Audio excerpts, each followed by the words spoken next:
안녕하세요 여러분, 한반도 최고의 공모주 그리고 주식 유튜버 저주마 오늘 방송 시작하겠습니다. 다음 주는 한 종목 공모주 청약이 앞두고 있죠. 꿈비라는 기업인데요, 키움증권에서 청약하시면 되겠고, 유아용품 관련해서 매트를 주로 팔고요, 추가적으로 이제 신사업으로 유아용 화장품 시장도 한번 이제 건드려보는 그런 수준이다. 요즘 공모주 유행인 낮은 유통 가능 물량 제가 한번 봐봤더니 25%로 딱 맞췄더라고요. 요즘 이게 굉장히 유행하고 있죠. 그리고 또 시장에서 또 잘 먹히기도 하고, 그리고 낮은 시총, 얘 같은 경우 시총이 1000억이 안 되고 500억도 안 돼요. 굉장히 낮은 시총으로 시총 357억에 25% 하면은 얼마인가요? 한 100억도 안 되는 것 같은데, 100억 정도로 있으면 쭉 올려버릴 수 있는 그런 가능성이 있는 기업이라고 좀 보시면 되겠고요. 요즘 유행하는 모든 자질을 갖췄다. 그러나 사업적인 부분에서는 장기적인 사업성은 그다지다 좀 그렇기 때문에 별세개 유지하는데, 요즘 유행하는 유통가능 물량하고 낮은 시총하고 봤을 때 균등 정도는 들어가도 되지 않을까, 그게 저희 판단이고요. 어쨌든 우리는 이 회사가 어떻게 되든가 말든가 상장일날 먹을 룸이 있으면 들어가는 거지 않습니까? 그게 냉혈하지만 어쩔 수 없는 자본시장의 당연한 법칙이죠. 저희가 이 회사의 대대손손 번식을 위해서 돈을 박을 수는 없는 노릇이고, 주식시장의 본령대로 투자해서 돈이 보면 빠져나오면 끝이죠. 회사가 어떻게 되든가 말든가 어쩔 수 없는 자본시장의 냉혹한 원리라고 보시면 되겠습니다. 디스클레이머입니다. 특정 종목에 대한 매수매도 추천 아니니까요, 참고만 하시기 바라겠고, 꿈비 유아용품 관련 회사고요. 여기 보시면 제품, 상품 나눠져 있지 않습니까? 여기 제품이라고 보시면 이제 만들 진짜 공장에서 자기들이 직접 생산하는 거고, 상품이라고 하면은 자기들 메이커만 붙여다가 다른 회사에서 가져온 제품에다가 자기들 메이커만 붙여가지고 상품, 팔상자 상거래용으로 만든 상품이라고 보시면 돼요. 그렇기 때문에 제품 같은 경우에는 자기들이 직접 생산하기 때문에 생산하면은 아무래도 자재라든가 이런 걸 좀 더 싸게 만들 수 있기 때문에, 근데 이제 상품 같은 경우에는 다른 회사 공장에서 만든 거를 이제 띄어다가 자기 브랜드가 붙이기 때문에 기본적으로 좀 원가가 높다, 그렇게 보시면 되겠고, 근데 여러분 제품이 그래서 무조건 이익률이 높기 때문에 우월하다, 상품은 이익률이 낮기 때문에 저열하다, 이렇게 보실 건 없어요. 왜 그러면 애플 같은 회사 보십시오. 자기 공장 하나도 없이 전부 다 상품이에요. 아이폰이나 이런 거 전부 다 팍스콘이나 한국 LG 디스플레이나 이런 데다 시켜가지고 만들어가지고 자기들이 이제 자기 브랜드만 붙여가지고 이제 파는 거니까요. 어떻게 보면 브랜드가 있다 그러면 상품도 상당히 괜찮은 구조라고 보실 수가 있습니다. 역으로 해석하면 지금 제품을 많이 생산하고 있다는 건 그만큼 브랜드가 약하다, 이렇게 추론해 볼 수도 있고요. 유아용 가구에서 거의 대부분의 매출액이 이렇게 나오고 있는 거 보실 수가 있죠. 반면에 유아용 스킨케어는 이제 신성장 사업으로 조금씩 추가하고 있는데 그다지 큰 의미는 없어가지고 좀 가려놨고요. 여기 이제 회사에서 왜 상장을 하냐, 상장을 진행하면서 관련 계획을 구체화했고, 이제 제가 하는 얘기가 아니고 회사에서 하는 얘기입니다. 상장으로 유입되는 공모 자금의 대부분을 시설 자금으로 집행할 계획. 제조 역량이 좀 부족하니까 다른 회사에서 상품을 띄워와서 팔았는데 아무래도 이익률이 낮다 보니까 우리가 공장을 좀 더 크게 지서가지고 상품 지금 한 16%까지 쭉 높아지고 보이시죠? 상품 비율을 좀 낮추고 제품 비율을 높여가지고 이익률을 개선하겠다, 그런 의지가 보입니다만은, 이게 애플을 비교내고 말씀드렸다시피 자기 제조 공장을 갖는다는 것은 그만큼 브랜드력이 지금 현재로서는 좀 형편없다, 그걸 좀 역으로 드러내는 그런 처사가 아닌가, 그렇게 생각이 하고 싶고요. 그리고 이익률은 높아지겠지만 소폭입니다. 여러분 직접 만들어가지고 제품을 만들면 극적으로 제품 이익률이 높아지거나 그런 건 아니에요. 여러분 많아봤자 2, 3%포인트 이 정도인데요. 그나마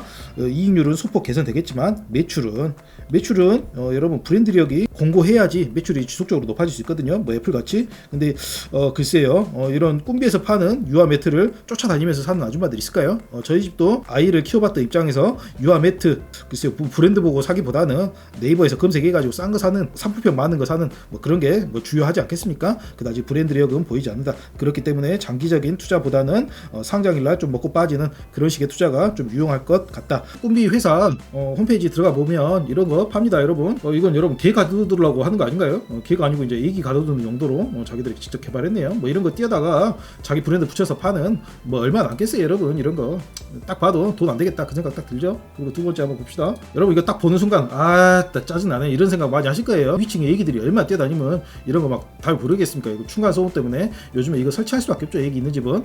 그렇기 때문에 출산율이 낮아지면 얘도 매출이 지속적으로 하락할 수밖에 없다. 그리고 다음 것 같은 경우는 퍼즈 매트, 층간 소음 방지하는 거 이런 거 파는 데라서 여러분 크게 이익률이 높거나 이런 건 아닌 것 같아요. 만약 이 회사하고 이케아하고 경쟁하면 경쟁이 되겠습니까? 여러분 솔직히 뭐 이렇게 이케아 만드는 제품 이렇게 만들어서 팔고 있는데 당연히 이케아하고 뭐 경쟁이 안 되겠죠. 뭐 한샘이나 이런 데하고. 그리고 장난감 살균기 이런 것도 신사업으로 아마 만들고 있는 모양입니다. 이런 것도 자기들이 개발하는 역량보다는 아마 뛰어다가 자기 브랜드 붙여서 파는 뭐 상품이지 않을까 뭐 그런 생각이 들고요. 그리고 뭐 애완 시장도 진출하고 뭐 여러 가지 폭넓게 시장을 진출하려고 하네요. 그리고 뭐 섬유 유연제 이런 거 나쁘진 않아 보여요.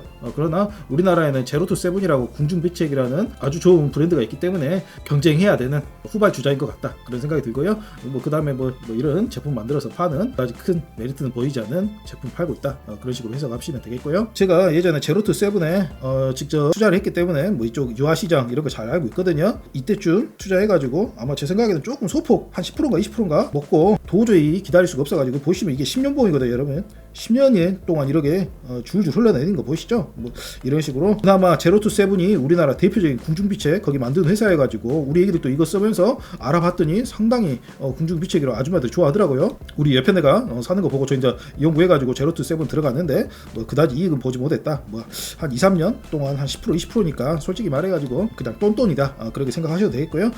연간 신적 제로투 세븐 한번 보시면 매출액이 2136억에서 2019년도에 다음 연도에 1410억으로 쭉 줄어버렸어요. 여러분 2020년이면 아시다시피 뭐 코로나 그걸로 이제 변명할 거라고 딱 생각이 들죠 여러분. 사업 보고서 봤더니 2020년도에 재무제표입니다. 재무제표상 매출은 전년 대비 34% 감소 1410억 기록. 2020년 초부터 발생한 코로나 바이러스 감염증 전 세계적으로 영향을 미치며 우리 회사도 패션, 코스메틱, 포장사업부 실적에도 불리한 영향을 초래하였다. 회사에서 뻔하게 이런 변명들을 넣는 거죠. 이제 2020년도부터 이제 코로나 영향이니까 그때 2020년도 사업 보고서 보면은 모든 기업들이 다 코로나를 써놨어요. 근데 코로나 때문에 득보던 회사들도 그 당시 있었거든요. 그럼에도 불구하고 주주들한테 이제 변명하려고 코로나라고 말 써놨는데 제로투 세븐도 마찬가지로 그 당시에 코로나뿐만 아니고 패션 사업부가 아주 엉망이었어요. 그 전부터 그걸 아마 그때 구조조정을 코로나 이때의 기회다. 주주들 눈치 안 보고 이때 처분해야겠다. 그래가지고 매출액이 이 정도로 쭉 던져면 정상적인 매출액 전환은 아니죠. 아마 패션 사업부를 이때 구조조정을 많이 해가지고 매출액을 상당히 절반 가까이 줄어든 그런 경우가 아닌가 싶고요. 왜 이렇게 잘하냐면 말씀드렸다시피 제가 제로투 세븐 예전에 투자를 글쎄요 그 당시에 한 3천만 원 4천만 원 했을까? 뭐 그 정도 했던 것 같아요. 어쨌든 간에 뭐 한 3,400 벌고 떠났지만 쳐다보기 싫은 추억이 있다. 그렇게 말씀드리고 싶고 여러분 유아용품 중에 그나마 나은 시장이 애기들 화장품이거든요. 애기들 화장품의 궁중비책 브랜드를 아주 공고히 쌓고 있는 제로투 세븐도 이렇게 실적이 좀 주지부진하다고 할까? 그러죠. 우리나라 출산율이 갈수록 낮아지기 때문에 얘도 이제 좀 한계에 봉착한 모양이더라고요. 근데 그나마 이제 화장품이 브랜드 충성도가 굉장히 높아요. 아줌마들한테 애기들 화장품 뭐 바를래? 물어보면은 이마트 가가지고 가장 싼 거 사다가 바르랍니다. 이런 사람 없죠. 당연히 어떤 브랜드 아줌마들이 선호하는 브랜드가 있고 그 브랜드가 충성도가 높다는 얘기는 가격으로 전이가 가능하다는 뜻이에요. 궁중비책 보시면 이게 한 2만원 정도 돼도 이거 사는 아줌마들이 많거든요. 마트 가면은 5천원짜리 3천원짜리 이런 거 안 사고 애기들이라고한테 일부러 이런 브랜드 발라가지고 애기들 좀 건강하게 삶 영위하도록 이런 가격을 좀 높일 수 있는 가능성이 높다. 그나마 화장품이라서 그게 가능했고 꿈비가 지금까지 파는 매트 뭐 유아용 가구 이런 것은 브랜드 경쟁력이 그다지 필요가 없다. 오히려 네이버 쇼핑에서 얘들 매트, 층간소음 매트 이런 거 검색해가지고 가격 낮은 데서 아줌마들이 많이 산다. 그렇기 때문에 꿈비가 집중하는 시장은 글쎄 전망은 밝지가 않다.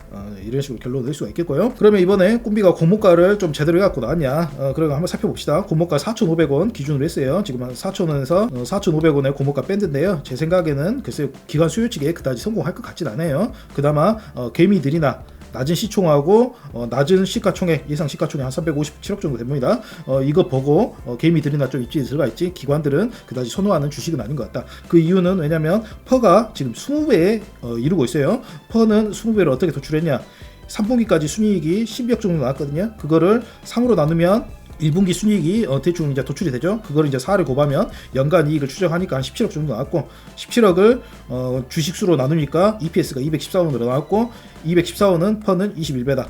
그렇기 때문에 절대 싸게 나온 가격이 아닙니다, 여러분. 뭐 제가 기억하기로는 제로투 세븐 같은 경우에도 한 15배나 뭐 이 정도 되는데 21배면 절대 싼 가격이 아니에요. 뭐 상장 첫날 요즘 공모주 기분이 좋기 때문에 따상 찍고 따분 찍고 뭐 이런 일시적인 시장의 흥분을 좀 받아들일 수 있다. 그러나 얘는 그 이후부터는 상장 다음 날부터는 굉장히 좀 위험한 주식이 될 수 있다. 만약에 상장일날 오르면. 그리고 제 생각에는 상장일날 얘가 한 50%나 30%나 이렇게 소폭의 수익만 줘도 좀 팔고 떠나는 게 좋을 것 같은 그런 퍼다, 그런 식으로 좀 비싸게 나온 편이다, 그렇게 보시면 되겠고요. 일반 청약자 같은 경우는 지금 50만 주가 풀렸거든요. 이번에 스튜디오 미러 25만 주 나와가지고 박 터졌죠. 얘 같은 경우에는 스튜디오 미러 같이 굉장히 성공적인 청약은 하지 못할 것으로 보입니다. 50만 주 나왔기 때문에 그리고 기간 수요일치도 그냥 좀 어중간하게 나올 것으로 예상되기 때문에 아마 개미들이 청약하면 균등으로 10주는 기본으로 받을 것 같다, 제 생각은 그렇습니다. 이 회사가 특이한 게 박영건 씨가 대주주죠. 본인을 기준으로 해가지고 이렇게 관계를 쭉 써놓거든요. 이제 사업보고서에다가 최연서 씨가 처형, 최진희 씨가 배우자, 이러게만 해도 벌써 몇 프로가 되는가요? 한 80% 가까이 되는 것 같네요. 그 다음에 동서, 조카, 자녀, 그리고 자기 주식 꿈비, 회사에 품고 있는 자기 주식까지 해가지고 600만 주가 전부 다 가족 회사다, 그렇게 보시면 되겠고요. 좀 독특한 게 박영건 씨 대표가 증여하고 최연서 씨가 증여하고 최진 씨가 증여하고 그래가지고 증여를 받은 데가 꿈비 자기 주식으로 이렇게 좀 받았거든요. 기초에서 기말로 옮겨갈 때 이렇게 좀 받았죠. 아무래도 회사 지분을 너한테 좀 넘기기는 싫고 이게 상장할 때 지분을 몇 %씩 이제 가지면 안 된다, 그런 규정이 있거든요. 그런 규정 맞추려고 아무래도 자기 주식으로 이렇게 증여를 한 것 같아요. 근데 증여 수준 사실 의미가 없죠. 자기 주식 결국에 누구 겁니까? 지분 있는 대주주 거기 때문에 사실 이건 전혀 의미가 없는 수준이다, 증여다, 그렇게 보시면 되겠고, 이런 식으로 전형적인 가족 회사다. 코스닥에 이런 기업들 솔찬이 있거든요. 솔찬이 위험한 기업들이죠. 보시면 박영건 씨가 대주주고 본인이 이러고 있는데, 최진 씨를 원래 부대표면은 밑에다가 써놔죠. 부대표니까. 그럼에도 마치 다른 사람 가족 회사가 아니냐, 최진 씨를 제일 밑에다 내려놓고 이런 식으로 꾸몄지만 결국에는 여러분 써있잖아요. 직책이 부대표, 즉 남편이 대표고 와이프가 부대표다.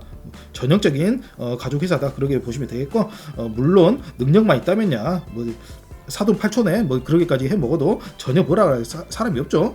근데 보통 이런 경우는 능력이 글쎄요, 좀 아리송하고 좀 위험한 가족 회사가 아닌가, 그런 식으로 좀 하고, 제가 박영건 씨한테 좀 바라는 게 있다면 지분 좀 혈연 관계가 없는 사람하고 좀 나누고, 와이프도 부대표로 넣기보다는 좀 능력 있는 가족 회사라는 이미지를 좀 많이 벗을 필요가 있겠다, 박영건 씨한테 그런 말씀 드리고 싶고, 이런 기업들은 좀 장기적으로 봤을 때 여러분들 투자 실력이 처참한 경우가 좀 많거든요. 좀 주의하시라고 이런 부분 간단하게 짚어드렸고, 키움증권이 이번에 공모주 청약하고요. 균등 최소는 20주입니다. 4,500원으로 굉장히 싸기 때문에 20주 청약하면 45,000원, 돈도 아니죠 여러분. 그렇기 때문에 균등만 들어가 보는 것도 나쁘진 않을 것 같다. 추천하는 건 아닙니다만은 요즘 유행하는 그런 여러 가지 자질이 있기 때문에 균등 정도는 나쁘지 않을 것 같다. 최대 3만 주 청약하실 수가 있고요. 일반인 기준으로 한 6,700만 원 정도 하고, 균등 신청하면 제 생각에는 50만 주가 나왔고, 그리고 기간 수요일치 결과 보고 개미들한테서도 어중간한 보다 살짝 위에 청약이 들어올 것 같기 때문에 한 10주 정도는 받을 것으로 예상이 된다. 그런 식으로 생각이 됩니다. 여러분한테 당부드리고 싶은 것은 많이 들어가는 건 좀 지양해야 되는 그런 기업의 주식이 아닌가, 그런 생각이 좀 들고요. 여러분 이제 곧 있으면 2월달 아니겠습니까? 또 공모주 요약 방송 제가 지금 열심히 만들고 있거든요. 다른 유튜버 분들 영상도 시청하시고 제 것도 꼭 좀 봐주시고 여러분 같이 돈 버시게. 여러분 제가 방송해가지고 여러분 돈 푸는 경우 있었는가요? 있었다고 해도 기억 안 난다 그래야죠 여러분. 기억이 안 납니다. 한반도 최고의 주식 유튜버 공모주 유튜버 중어의 돈 드는 재테크, 주식엔 공모주행 경매, 여러 가지 하죠 여러분. 이 회사처럼, 이 회사가 매트 팔다가 애기 침대 팔고 나중에 이제 화장품도 팔고 이런 것처럼 개인 문짝을 애기 문짝으로 이제 돌려 파는 것처럼, 이제 저도 제일 처음에 이제 공모 좀 하다가 주식도 하고 이제 경매도 하고, 저도 마찬가지죠 여러분. 문어발 같이 이렇게 하니까 여러분들이 도와주셔야 됩니다 여러분. 가운데 구독 좀 눌러주시고 좋아요, 구독, 알람 설정까지 꼭 좀 부탁드리겠습니다. 사랑합니다. 주식 마사지맨이었습니다.